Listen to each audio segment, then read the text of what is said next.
G'day, Johnny. How are you? Good, buddy. How you going? I'm going good, mate. You've got me. I think I'm going to have to grow a beard. We, Well, you we sure? can be the pair of bearded burblers. There hasn't been a bearded burbler on TV since Rex Hunt, has there? Oh, or Darren Hinch. Darren Hitch, yeah, the bearded burblers. Mate, great to have you back on. What is it, Friday, the 1st of August? First of all, Um, goes quick. yeah, yeah. Look, there's a lot going on, and we want to touch on a couple of news links and videos that have been sent to us because it seems like Victoria's in a really parlous state. The Victorian government has completely not only lost its way. I mean, it's become an absolute parasite, John. We've seen the disaster that was Daniel Andrews bring that state to its knees economically with not only with the mandates and the lockdowns, John, but some disastrous financial arrangements. Blowouts in freeway development, the cancellation of the games. That cost 500 million or something, wasn't it? Or was something incredible like that. Yeah. And Victoria's just really struggling. They've had the farmers and fireys on their doorstep yelling out at them about, levies that were about to be imposed. They continue to lock the state down in so many other ways. Bushwalkers can't walk except on a couple of designated tracks. If they just go out bush walking for the day, they can be fined heavy amounts of money for almost like trespassing in national parks. I Mm, mean, mm. there's so many things going on there. Victoria's a mess, isn't it? It is, and then you double that down with what's going on at a federal level. It's like a double jeopardy, isn't it? They're poor bastards. They're just in a. They're just not only bad enough in their own little precinct, but they've got this nut job Albanese and all these Yeah. mental giants like Penny Wong and Miles and all these other people just smashing them up on top of that. And Mark Butler. I mean, where do they get these people from? And who are they? I mean, once again, we talked last time we got together, we talked about the wretched state of the country with people being afraid to open a government envelope in their mail. Mm. We never know from one day to the next what tax is about to be levied on us and what other injustice is about to be done. You can't drive anywhere without cameras looking at you. Went up to Brisbane twice last week from New South Wales, John, and the minute you cross the border, it's like camera central. There's Yeah. cameras everywhere. They're disguised in all kinds of things, light towers on roadworks, and people are in nervous wrecks driving around. They don't know what speed limit applies where. They don't know whether there are mobile phone cameras, there are seatbelt cameras. It's a nanny state, and so is Victoria. Victoria's rotten. I mean, New South Wales not far behind it. They were heading that way for sure. But you're right. People are in a real state of despair. I mean, when you get into a car and you're more worried about whether you're going 2 or 3 kilometres over the limit because you could be fined by some mobile speed camera as opposed to watching what you're doing. It's a distraction. I mean, it's completely the reverse of what they should be doing. They should have more police out on the roads. There should be warnings given to those people that have made an error, and that's how it was done. But That's not how it used anymore. to be done. But nowadays, everything's changed. It's like we're living in some kind of weird third dimension, fourth dimension or something. It's just, governments, we keep saying this, governments should be afraid of the people, but they're not. It's the other way around. People are becoming afraid of the government. And, these are elected representatives who are there to make sure that the people can live appropriately supported without being dictated to and governed into oblivion. And an example of that, John, the Victorian Premier, Jacinda Allen. Now, there's a piece of work. I can tell you what, that lady comes up with more and more disasters day by day. She was heavily involved in the COVID lockdowns with Andrews. We've seen a lot of stuff coming out of the Victorian media about all of that sort of stuff. Brett Sutton saying in the early days, a piece of video that was lost, saying when he was asked a question by the media, what's this about judges and state politicians and bureaucrats being exempt? from the mandates. And he said, well, yeah, of course they are because we've had legal advice that we can't apply those mandates to them. It's unlawful. And yet they applied them to everybody else. John, there's something wrong in the state of Denmark.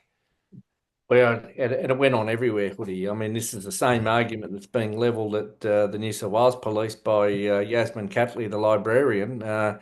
She's saying that the Industrial Relations Commission never found any issue with the way the law was upheld by the police. Well, uh, strike me down with a feather.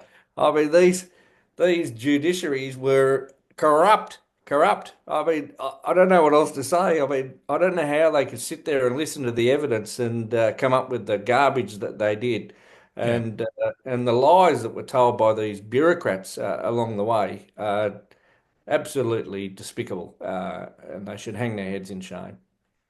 Well, I'm going to share screen now and give you an example of the kind of leadership, if you'd call it that, from Jacinda Allen. Let me share screen. Victorians selling their homes could be forced to hand over some of the proceeds to the state under a new plan being considered by the Labor government. It's one of many leaked policy proposals which the Premier is refusing to confirm or deny. Days out from a conference that's caused chaos in the past, the Premier is prepping for resistance on all fronts. What we saw last year was distressing, inappropriate, and there is no place for that sort of behaviour. The Allen government is ramping up security for its annual Talkfest to avoid ugly scenes like this. But this year, it's Labor's leaked agenda that could ignite trouble. There'll be strong debate, as it should. Leaked draft policy proposals include scrapping stamp duty in favour of an annual land tax and a property sales tax when a home sells for a profit. No. The Premier's last tax hike still has farmers fuming. What do we want? What do we want? The one that should have leaked is one around protecting children in childcare rather than increasing taxes on all Victorians. The Premier didn't confirm the leaked policy proposals, but didn't deny them either. So there's a range of motions that are there for debate. It's a matter for the Treasurer, and I think each and every year of the budget, we look at making sure that we've got the taxation mix right. More than 600 delegates will discuss and vote on the ideas. They don't automatically become government policy, but they may help set the agenda for the election year. Debate's not a bad thing. Debate's a great thing. There's what's helped shape so many progressive policies today. Rochelle Brown, 7 News. Oh, mate, what can you say to that? I mean, it's breathtaking in its arrogance, isn't it? What an oxymoron. You know, here she is championing debate. It's a good thing, she says. Well, she didn't think so during COVID. No, and look, John, if there's ever an example of that phrase we've been using a lot, failure to read the room, that Premier has failed to read the room. Now, she's already saying it was disgusting the way people are protesting. Jacinda Allen, why do you think people are protesting in Victoria and indeed in Australia? They're protesting about everything. It's the state of world politics, the state of the state. I mean, the debt that they're in, the mandates, the medical tyranny, all the other stuff. The people have had a gutful. When are you politicians going to wake up and read the room? You know, you're prodding the bear and the bear's getting angrier every day. So, look, if there's a massive disruption to that conference in Victoria, I hope it serves a purpose to wake these mongrels up because honestly, mate, it's just beyond the pale. Well, you're right, Woody. I mean, she couldn't read a room. I mean, she couldn't read the foreword of a Mills and Boon novel. These people are nut jobs feeding them. I don't know how they live with themselves. They're an absolute disgrace. Oh, and that smirky grin on her face, That's shocking. I believe there's some moves afoot to stop the production and displaying of Daniel Andrews' bronze statue. Well, how did that ever get a gong to start with? I mean, it just beggars belief that they come up with something, money for that, and then they're trying to rip people off at the back end somewhere else for spiralling debt. I mean, none of it makes any sense, does it? Look, I was sent a link to a Sky News article. Apparently, Moira Deeming's raising Cain over that. and it asked me to sign up. And I'm afraid Sky News has lost me. There's some of the stuff they're broadcasting lately is just reprehensible. I wouldn't Yep. give them the time of day, let alone sign up to their broadcast. Some of their commentators, some of them who've been good to us in the past, John, are saying some outrageous things. I mean, I saw Rowan Dean come out with a piece hitting Prime Minister Albanese about his stance on Israel and Palestine just because he wants people to stop killing each other, calling him a disgusting human being. I mean, Albo's not got too many fans, but I mean, really? I mean, and Rita Panahi just keeps disappointing me every time I see her, and I'm afraid I'm just switching off Sky News. They're just another tail wagging the dog, and they've lost me. I mean, you wouldn't know what they stood for, John, would you? The 1 minute they're pushing one thing, and I don't know, Peter Credlin, has she got any credibility? I'm sure she has. Andrew Bolt, you wouldn't give him the steam off a cup of tea. So I'm afraid that's probably done me in for being interviewed by Sky News ever again. But I don't care. They're just part of the mess. Well, look, and I think, Hoodie, you can see that with the exodus of good people out of there, and this is the issue, isn't it? Anyone that has a different view on things and tries to present an unbiased view of what's going on, shown the door. Look Yeah, at well, Alan. that's right. I mean, they shut down Alan Jones in his prime. Now, he was going to interview Peter McCullough, and they stopped it. And that was at the height of the pandemic when everything was going nuts. Now, I'd put it to people out there that if Alan Jones was able to interview Peter McCullough on Sky News at that point in time, we would have been having a different conversation now. Well, I put it to you, John, that I don't think Sky News had any intention of shedding too much light on the mandates. I mean, their own commentators were arguing with each other. It was like 2GB with Ray Hadley and Ben Fordham, at opposite ends of the spectrum. It's like good cop, bad cop, Hegelian dialectic sort of stuff. And the people are awake up to all this garbage now, and it's time that we need more Chris Yeomans. And Ross Coulthards, people like that. They're the ones who are coming out now.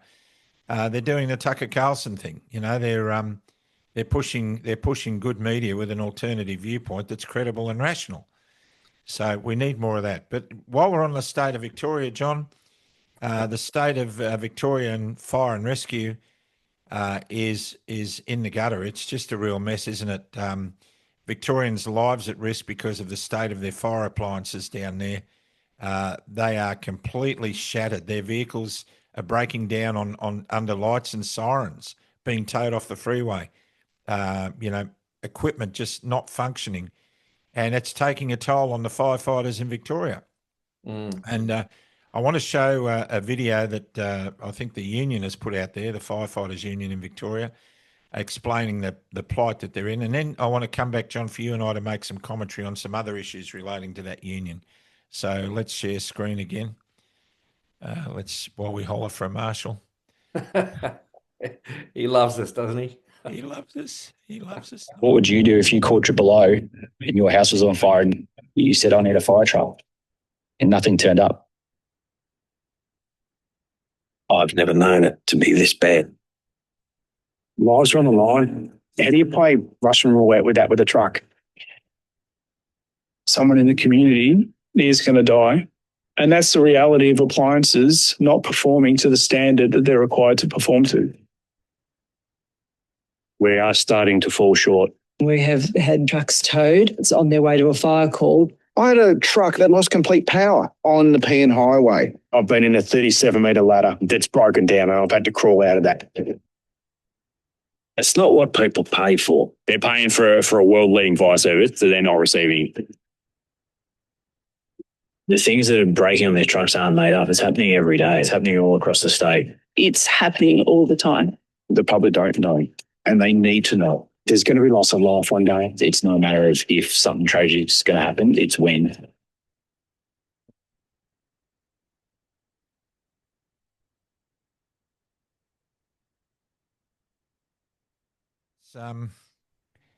That's the parlour state of the Victorian firefighting frontline service. And good firefighters there, every single one of them. And they're about to be rejoined by another bunch of good firefighters who for 4 years were kept out of the service because of their belief in liberty of conscience and making a choice. They have been reinstated. They're on their way back to work. And how good is that news? Well, it's great for Victoria, and it sets another precedent for the country that this nonsense should never have happened in the beginning, and everyone should be going back to work. If it's good enough in a Labor state of Victoria for this to happen, then it's good enough in every other state and territory as well for everyone to be returned to where they were prior to the COVID fiasco beginning. I've got to say, I sympathise with them, Hoodie. I mean, because a lot of paramedics went through this with stuff that's not working. I remember in the days when we had the F250 ambulances, and they were at the end of their life, and they were completely unreliable. And it wouldn't be uncommon to go into work and have 4-5 ambulances off the road, one serviceable on the entire station, and having to wait for the night shift to come back so that you'd have a vehicle to actually use during the day. So, I mean, this stuff has gone on previously. I mean, even now, New South Wales Ambulance, I mean, this is how mad it is.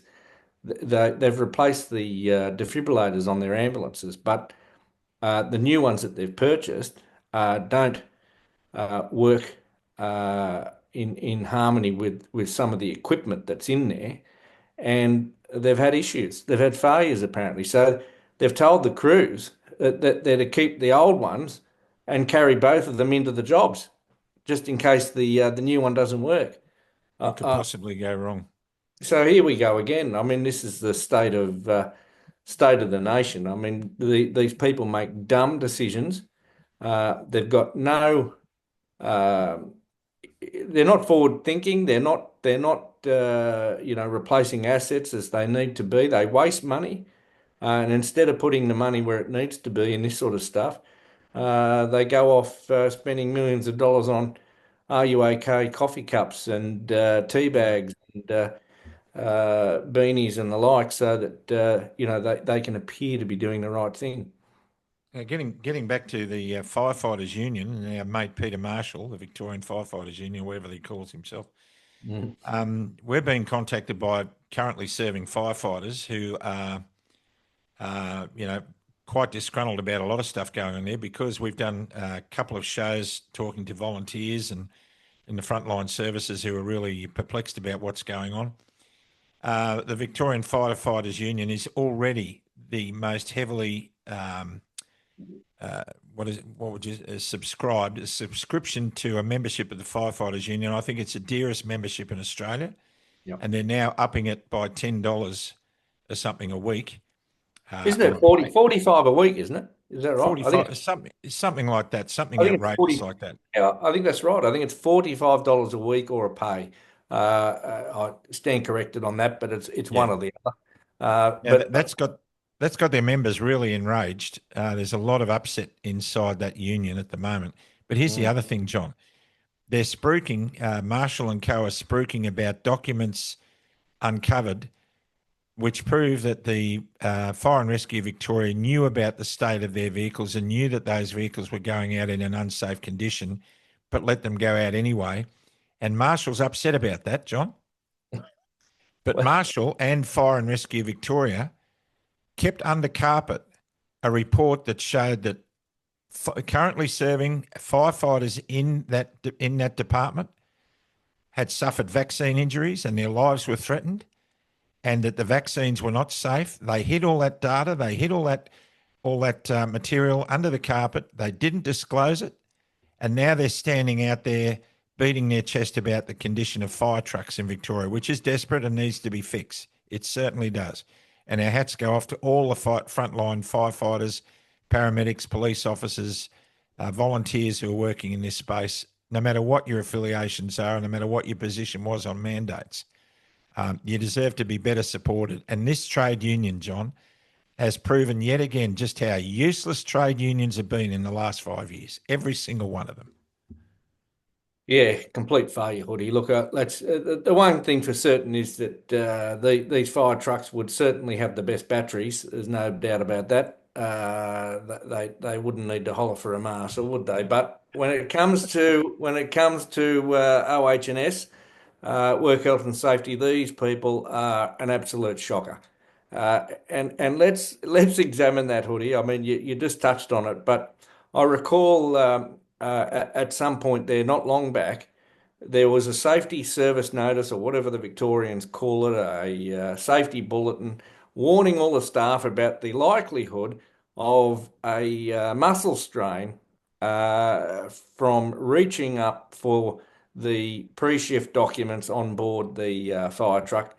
And with immediate effect, they had to take the documents from where they were up high on the fire truck, and they needed to be put down in a lower compartment so that people weren't straining their sides and all this nonsense.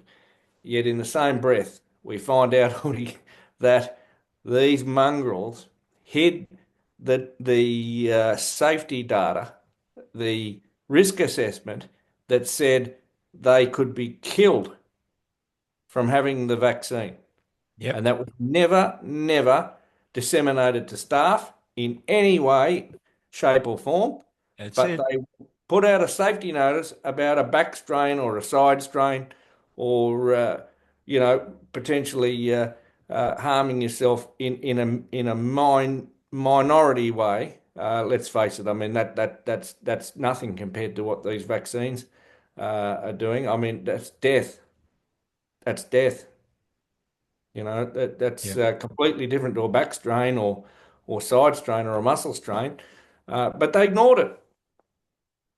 Well, Peter Marshall, you and your union in the early days stood against the re-entry of those firefighters who were sacked due to the mandates. You stood against them. Yeah, John, a minor technical glitch there, but we're back on air now. And we were talking about Peter Marshall standing in the way of those firefighters coming back to work for whatever nefarious reasons. I mean, it was just unconscionable, wasn't it? Yeah, look, I think the other thing too, Hoodie, is that, we tend to sit back and think that things have just happened, and we've just ended up in this position today where they're back at work. But ultimately, we've had to push. And as you well know, people close to Club Grubbery have donated money towards the legal costs that these guys have had to fight. So it's not just been, a case where they've come to the table. I mean, they've had to be really forced to do the right thing. It's taken the threat of legal action to get them to actually make good in this regard, and I think it's reprehensible.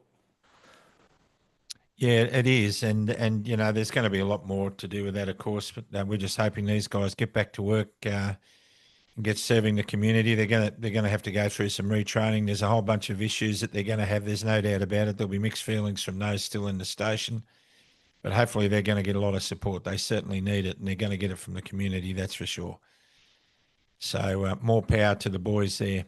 Johnny, on other matters, the Welcome to Country thing is really starting to fire up some debate, and rightfully so. It should be abolished. It's all wrong. And a wonderful video clip from an amazing Aboriginal woman who I want to share screen, and I think it'll speak for itself. This fake token welcome to country crap. Every damn footy game, cricket match, concert, you name it, we've got to sit through the same rehearsed nonsense. Like it actually means anything to the average Aussies. It's not culture. It's a box-ticking exercise pushed down our throats. You want real respect? How about we honor the people who actually built and protected this country, our Anzac, our veteran, the men and women who gave their lives so that we can enjoy a beer and watch a game and live free. Instead of some awkward speech nobody connects with, let's have a minute silence before the game. Let's raise the flag, play the anthem proud, and remember our fallens. That's real. That's Aussie. Not this guilt trip ritual that does more to divide us than unite us. Time to stand up for real culture, our shared Aussie identity. Well, John, what do you make of that? Well, she's absolutely right, Hoodie. The whole thing's very disingenuous. Look,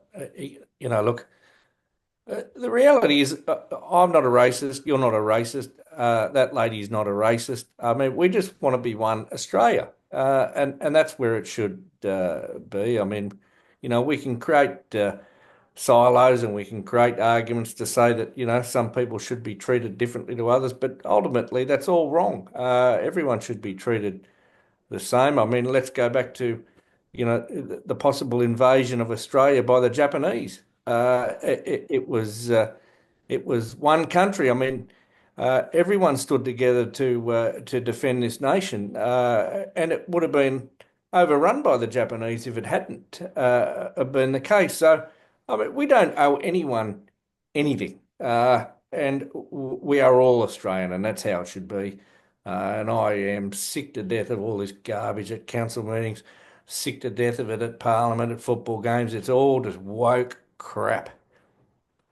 It is, mate, and it goes on. And Penny Wong just typified it in Parliament the other day when she rebuked Jacinta Nampijinpa Price for saying that they don't honour it. It should be outed. And that's when she rose to her feet after Jacinta and sort of put her into a strange position. Look, I watched that. I'm sure a lot of people have watched that whole thing.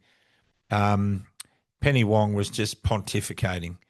And as we said the other day, Michaelia Cash, I can't think of any other reason I've had to praise her in the last 4 years, stood up and said something that was, dare I say it, almost statesmanlike. Yeah, 100%, Woody. Look, and if you want to call out people for something, call them out for bullying. Penny Wong hasn't exactly got the greatest reputation from within the walls of Parliament, has she, for treatment of human beings in there? I mean, there's been plenty of people come forward, and I mean that whole issue that arose with Senator Kitching previously. I mean, there was never really any real investigation into any of that. I don't know that any of that was ever tested, and it should have been. I mean, so if you want to call out poor behaviour, start looking at your own. And I'm probably not allowed to say refer to her gender at all, because you don't know where you stand these days, and she supports all that as well. But she, or whatever identity she wants to give herself, Penny Wong, has been the most ego-driven, arrogant politician that I think I've ever come across. I mean, it's hard to watch her sometimes.